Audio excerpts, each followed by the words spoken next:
Ele desapareceu misteriosamente e seu melhor amigo se casou com sua esposa. Michael era uma pessoa que todos invejavam. Ele era descrito como um pai amoroso, um marido atencioso e, além de tudo, um homem popular. Ele era casado com sua namorada do colégio há anos, e era um casamento perfeito. Não tinha nada que pudesse destruí-lo. Sua filha o amava mais que tudo no mundo. Ele também tinha um melhor amigo, Brian. Quem via de fora, Michael tinha a vida perfeita. Tudo era perfeito até o pior acontecer. Olá pessoal, como sempre, já deixe seu like para dar aquela força. E se ainda não se inscreveu, se inscreva e ative as notificações. Assim você não perde nenhuma dessas histórias marcantes.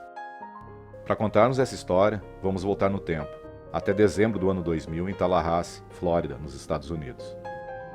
A esposa de Michael, Denise, acordou cedo, e assim que ele acordou, ela o recebeu com um delicioso café da manhã. Como estava de folga, ele decidiu que iria até o lago caçar patos, mas disse que até o meio-dia estaria de volta. O sol começou a se pôr e Michael ainda não tinha chegado em casa. Não era normal ele demorar tanto, mas Denise pensou que talvez a caça estivesse boa e ele poderia ter decidido ficar mais um pouco. Mas quando as nuvens começaram a cobrir o céu escuro, ela começou a ficar preocupada. Denise não sabia o que fazer exatamente naquela situação, então ligou para o seu pai. Ele se ofereceu imediatamente para ajudá-lo. O pai de Denise ligou para a polícia comunicando o desaparecimento de Michael. Mas a polícia não considera uma pessoa desaparecida antes de 24 horas. Enquanto isso, Denise ligava a todos os amigos do seu marido para saber se algum deles tinha visto ele. Ninguém tinha visto Michael. Eles não podiam perder tempo esperando pela polícia, então o pai de Denise começou pelas buscas sozinho. Passadas as 24 horas, a polícia entrou no caso e deu início à investigação. O primeiro a chegar ao local foi um oficial da Flórida, chamado David Arnett. Logo que chegou, começou a investigação. Não tinha nenhum sinal de Michael ou qualquer pista deixada ali. Uma equipe entrou no lago e encontrou o barco de Michael no meio do nada. Eles remaram até o barco e recuperaram alguns de seus pertences. Era muito estranho. Por que Michael deixaria seu barco ali sozinho, no meio do nada? O equipamento que ele usava para a caça estava todo no barco. Foram encontradas iscas, uma espingarda ainda no estojo e outros equipamentos. A equipe que estava fazendo as buscas era pequena, então David chamou uma equipe maior, para que pudessem examinar um perímetro maior do lago e assim encontrar mais evidências do desaparecimento. Os mergulhadores de busca e salvamento foram os primeiros a chegarem no lago. Depois que a equipe não conseguiu encontrar nada no lago, o perímetro das buscas foi aumentado. Com a ajuda de helicópteros, os policiais espalharam sua busca além do lago. Eles estavam acreditando que Michael tinha desaparecido por vontade própria.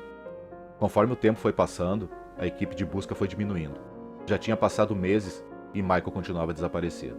O estado da Flórida declarou oficialmente o caso encerrado, por não conseguir encontrar uma única pista para o seu desaparecimento. Os investigadores apresentaram uma provável razão para o desaparecimento de Michael. Os investigadores disseram que ele pode ter caído na água, ele pode não ter se afogado, mas mesmo sendo bom nadador, aquelas águas eram cheias de crocodilos ferozes. Toda a família ficou sabendo do encerramento das buscas, e a razão que foi declarada pelo seu desaparecimento. Michael estava morto não oficialmente por crocodilos.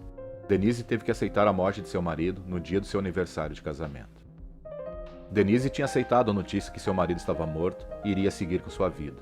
Mas teve uma pessoa que não ficou feliz com o fim das buscas, e o encerramento do caso sem muitas evidências. A mãe de Michael, Cheryl, conhecia muito bem seu filho.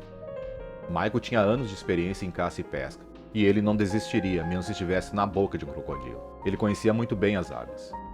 E qualquer corpo que já foi comido por crocodilos, mais cedo ou mais tarde, acaba aparecendo. Cheryl estava sozinha numa manhã e algo surgiu em sua cabeça de repente. Os crocodilos não comem água fria. Michael desapareceu em dezembro, e a manhã que ele saiu tinha sido uma das mais frias. Os crocodilos não sairiam para caçar com aquele frio. Você já encontrou alguma pessoa que foi comida inteira por crocodilos? Cheryl perguntou à sua família. Ninguém conseguia responder essa pergunta. Tinha sido um bom ponto levantado. Além disso, se os crocodilos tivessem pego Michael, eles comeriam seus braços e pernas. Eles não iriam devorar seu corpo todo. Se esse era o motivo do seu desaparecimento, tinha alguma coisa errada. A busca por Michael durou 44 dias, e durante esse tempo nada foi encontrado. Todas as pessoas que haviam desaparecido no lago tinham sido encontradas. O investigador especial Michael Devane acreditava que esse era um caso bizarro. Mike fez algumas pesquisas e descobriu que esses crocodilos ficam em estado de hibernação durante o inverno. Mas eles não tinham nenhuma outra pista em relação a esse caso. Então eles tiveram que encerrar e seguir em frente. Passados alguns meses, os membros da família ainda não aceitavam o encerramento prematuro do caso. 6 meses após o desaparecimento, surgiu uma pista. O policial Devane foi chamado de volta ao lago quando apareceu um chapéu na água.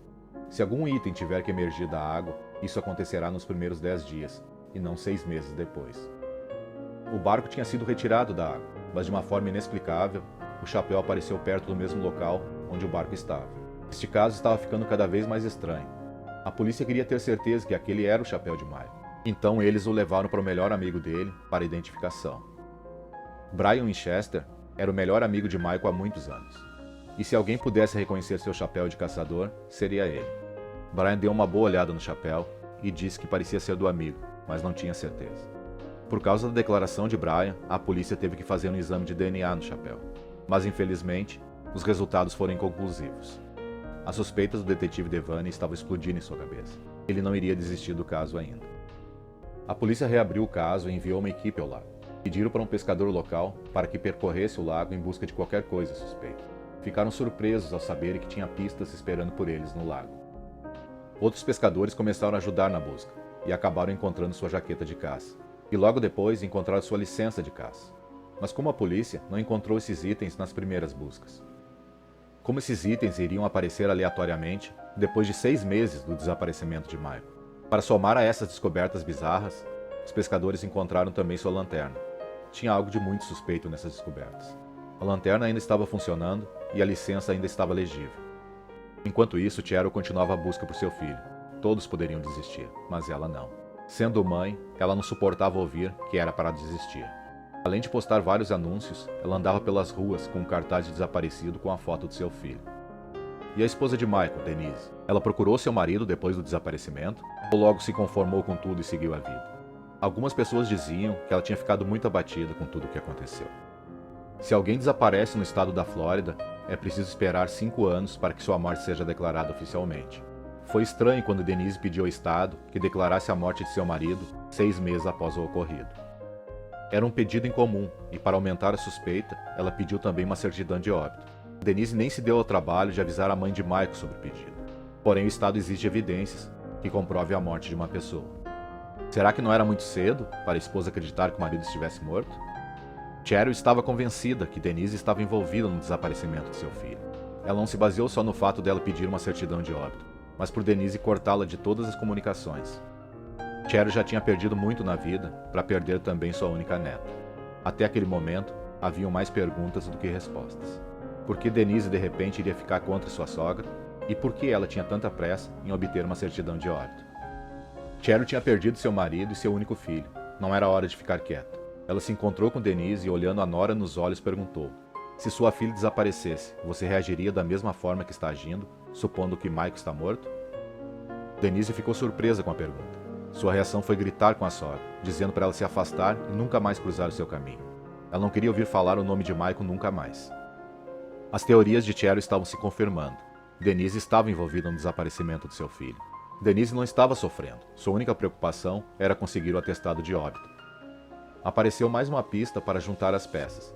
Meses antes de Michael desaparecer, Denise o convenceu a fazer um seguro de vida de $1 milhão. Ela organizou todos os papéis da pólice e recebeu a ajuda do melhor amigo de Michael, Brian. A coisa toda parecia encenada. O barco encontrado com os equipamentos, os itens que apareceram de repente, e além disso Denise, na sua busca incansável pela certidão de óbito. Não tinha uma pólice de seguros, mas sim 2.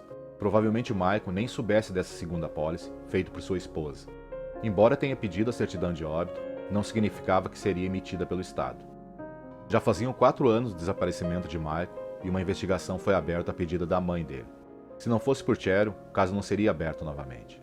As coisas começaram a fazer sentido quando foi descoberto que Brian vendia seguros.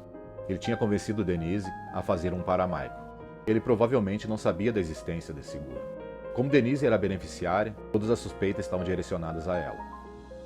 A polícia também interrogou o chefe de Michael, Clay, porque ficou sabendo que eles eram muito amigos. Clay disse que desconfiava da esposa desde o início do caso, porque Michael tinha contado a ele que eles estavam tendo problemas no casamento há muito tempo. Disse também que desconfiava que a arma encontrada no dia do desaparecimento não era de Michael. As armas ficavam trancadas no escritório e alguém tinha vindo pegar uma delas, e não era Michael. Clay disse à polícia que eram só suspeitas, não tinha certeza. Poderia ser que Michael tivesse forjado a própria morte para pegar o seguro. A polícia examinou todas as possibilidades, mas não tinha nenhuma prova concreta para prender ninguém. Novamente o caso estava esfriando, até que outra informação chegou ao conhecimento de Cher. Ela descobriu que Denise estava tendo um caso com Brian, o melhor amigo do seu filho, mas não haviam provas. As suspeitas se confirmaram quando os dois decidiram se casar. Denise conseguiu pegar o seguro e recebeu $1,5 milhão e eles começaram a ter uma vida maravilhosa com todo esse dinheiro. Mas só que isso não era crime. Tinha a possibilidade de Marco ter se afogado? Sim. Mas e todas as pistas encontradas? A polícia não tinha o suficiente para prender ninguém. E tudo que podiam fazer era esperar até que surgisse alguma pista nova. Foi descoberto que o casamento de Denise e Brian estava enfrentando problemas. Um dia a polícia foi chamada até a residência deles. Já não era a primeira vez que a polícia ia lá. Os vizinhos viviam reclamando de perturbação do sossego, por causa das constantes brigas. Mas desta vez foi diferente. Brian estava armado e ameaçando Denise e a filha. Brian foi preso. A polícia aproveitou a situação e o interrogou a respeito do desaparecimento do amigo. Brian não aguentou a pressão e decidiu dizer a verdade. Em 2017, depois de 17 anos, o corpo de Michael foi encontrado. Brian contou tudo sobre o esquema deles, que vinha acontecendo há 19 anos. Brian mostrou à polícia onde eles tinham escondido o corpo. Denise foi condenada à prisão perpétua, e Brian, por ter colaborado com as investigações e ter confessado tudo, foi condenado a 20 anos. Os policiais estavam felizes por conseguirem fechar o caso e por Cheryl poder dar um enterro a seu filho, encerrando assim essa busca de quase 20 anos.